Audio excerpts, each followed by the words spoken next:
Bonjour, alors aujourd'hui j'ai le plaisir de porter ce magnifique sweatshirt qui m'a été envoyé par Osven, qui suit mes vidéos depuis Saint-Pierre-et-Miquelon et qui m'a envoyé le sweatshirt de son lycée. Il est magnifique, à l'arrière vous ne pouvez pas tout voir mais il y a une baleine, bon il faudrait que je saute pour que vous le voyez. Et donc dans ce sweatshirt, donc je le remercie au passage, il m'a envoyé un colis, ça arrive de temps en temps, on a des tips.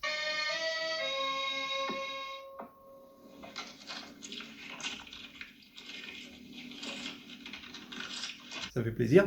De temps en temps, on a carrément des beaux cadeaux. Et maintenant, sans transition, si en fait avec transition, parce que quitte à avoir un sweatshirt d'établissement scolaire, autant faire des maths qu'on peut faire en lycée. Et voilà, c'est aussi un message que j'envoie aux Sven. Est-ce qu'il connaît ces histoires de barycentre et point remarquable du triangle? C'est quelque chose d'assez typique dans les...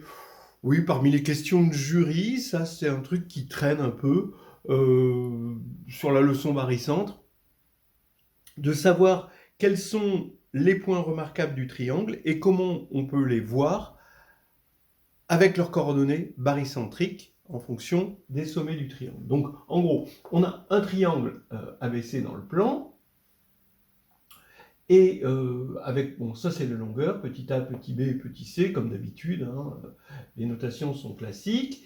On a les points remarquables du triangle, il y en a énormément de points remarquables, mais ceux qu'on connaît le mieux probablement en lycée, c'est le centre de gravité, le centre du cercle circonscrit, là c'est O, l'orthocentre, hein, le point d'intersection des hauteurs, H, et I, le centre du cercle inscrit.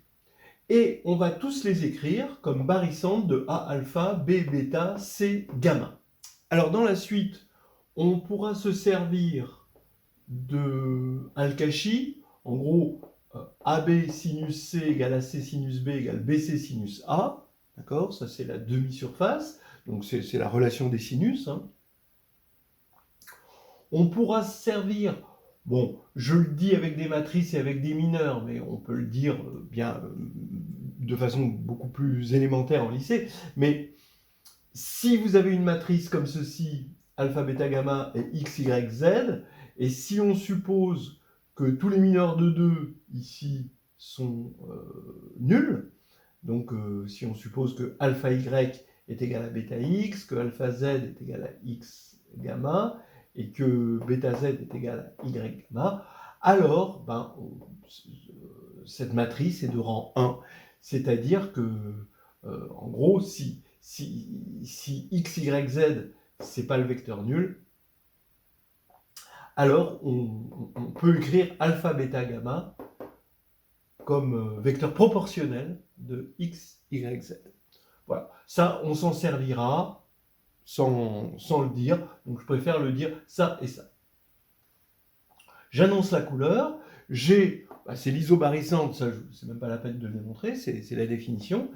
Le barycentre, c'est le barycentre de A1, B1, C1, voilà. O, le centre du cercle circonscrit, c'est le barycentre de A, sinus 2 fois l'angle en A, B, sinus 2 fois l'angle en B, et C, sinus 2 fois l'angle en C.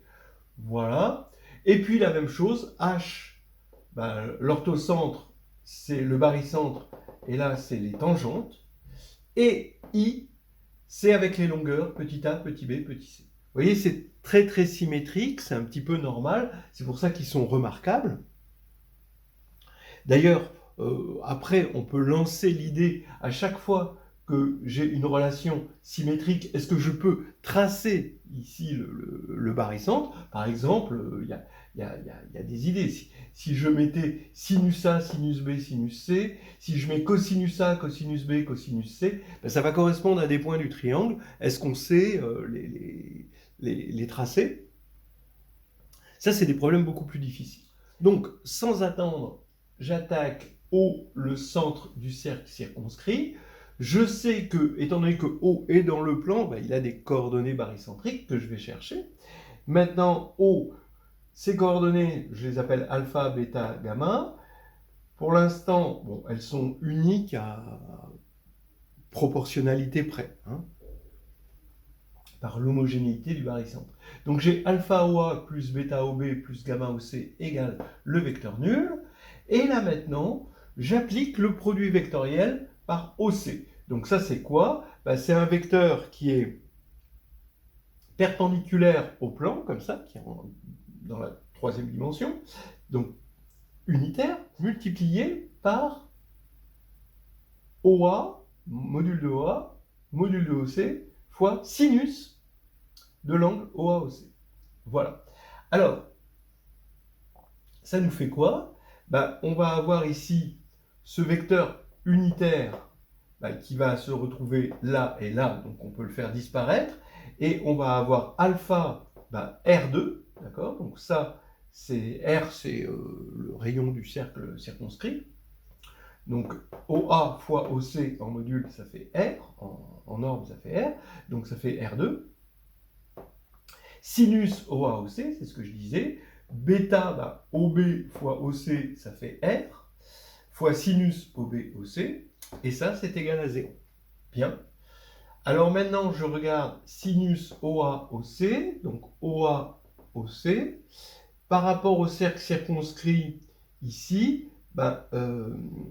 cet angle-là, c'est 2 fois, en valeur absolue, hein, l'angle en B, ça c'est une propriété du cercle, bien connue, mais ça va dans le sens inverse, hein, si vous regardez bien. Donc ici, je mets moins. Donc ici, je mets sinus moins de B, et je sors le moins, qui devient moins alpha R2, sinus de B. En revanche, quand je vais prendre l'angle OB-OC, là, je suis dans la même direction que l'angle en A. Donc c'est plus bêta R2 sinus 2A égale 0.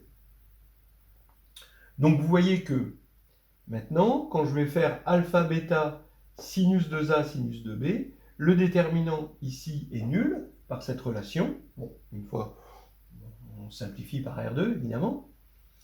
Et donc par symétrie d'ordre 3, eh bien, je vais avoir que tous les mineurs ici sont nuls, ce qui fait que alpha, bêta, gamma est proportionnel à sinus de A, sinus de B, sinus de C, et j'ai mes coordonnées barycentriques. Voilà, on attaque l'orthocentre. Alors on y va sur l'orthocentre. Donc, ici l'orthocentre, c'est l'intersection des hauteurs. Ici, je vais vous mettre le H, voilà, H. On a alpha HA plus bêta HB plus gamma HC égale vecteur nul. Il faut trouver à coefficient près, à scalaire près, le triplet alpha bêta gamma. Et cette fois-ci, au lieu de multiplier vectoriellement, je vais multiplier scalairement par BC, par exemple.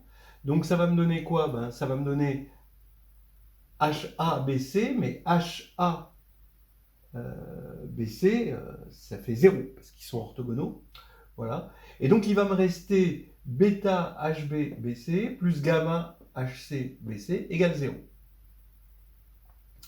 Alors maintenant, HB, je vais l'écrire HA moins BA, et HC, je vais l'écrire HA plus AC. Voilà. Pourquoi? Comme ça, je vais avoir moins bêta. Donc ici, quand je multiplie HA par BC, ça fait 0. Ici, je vais avoir le moins, et je vais avoir BA, BC. C'est-à-dire, d'après la formule du produit scalaire, la longueur de AB fois la longueur de BC, donc C fois A, fois le cosinus de BA, BC. Finalement, le cosinus de l'angle en B, mais cette fois-ci, je ne regarde pas son orientation, parce que cosinus x, c'est cosinus de moins x. Et là, j'ai gamma, je multiplie BC par HA, ça fait 0, donc, puisqu'ils sont orthogonaux, et j'ai de la même manière b fois petit a, la longueur de AC fois la longueur de BC, fois le cosinus de ACBC, mais c'est pareil que le cosinus de CACB. Hein. Disons que AC scalaire BC, c'est CA scalaire CB. Comme ça, ici, je retrouve l'angle en C, là, je retrouve l'angle en B. Je vous dis, au niveau des angles, je me fiche de l'orientation. Donc, maintenant que j'ai moins bêta CA cosinus l'angle B plus gamma BA cosinus l'angle C égale 0, je ressors la formule d'Al-Kashi ici, c'est-à-dire que CA c'est égal à AB sinus C sur sinus B. Voilà, donc j'ai juste reporté la chose. Et maintenant, je multiplie par sinus B et je divise par cosinus C et par cosinus B. Donc j'obtiens moins bêta tangente C plus gamma tangente B égale 0. Voilà. Bien, ça nous fait finalement que dans cette matrice, j'ai alpha, bêta, gamma. Je mets tangente A, tangente B, tangente C. J'ai démontré que le déterminant ici, le mineur, est égal à 0. C'est cette formule-là. Tous les mineurs, par symétrie d'ordre 3, sont nuls. Et donc j'ai démontré la proportionnalité et donc que les coefficients barycentriques de l'orthocentre sont bien ceux annoncés. On continue. Alors allons-y pour le centre du cercle inscrit, I. D'abord, préliminaire, vous savez que sur un losange, c'est la propriété du losange, eh bien, les diagonales sont des bissectrices. Voilà. Ce qui va faire que sur mon triangle, ici, je vais normaliser mon arête, c'est-à-dire je vais prendre un vecteur proportionnel à AB, ici dans la même direction que AB, et le même sens, et je vais le normaliser, je vais le prendre de norme 1, pareil de ce côté-là. Donc ici, je trace finalement le losange ici, et bien sa diagonale va être la bissectrice du triangle en A. Voilà. Donc, entre autres, si j'ai I le centre du cercle inscrit, ben AI est proportionnel à cette diagonale, et cette diagonale, ben, c'est simplement U plus V. Et U, ben, c'est vecteur AB divisé par la longueur de AB, et V, c'est vecteur AC divisé par la longueur de AC, puisqu'on a normalisé ces éléments. Voilà. Alors, je dégaine cette formule du barycentre, donc AI, c'est 1 sur alpha plus bêta plus gamma, donc j'ai toujours appelé alpha, bêta et gamma les coefficients barycentriques, fois bêta BI plus gamma CI. Oui, A a disparu, puisque j'ai regardé les choses en A.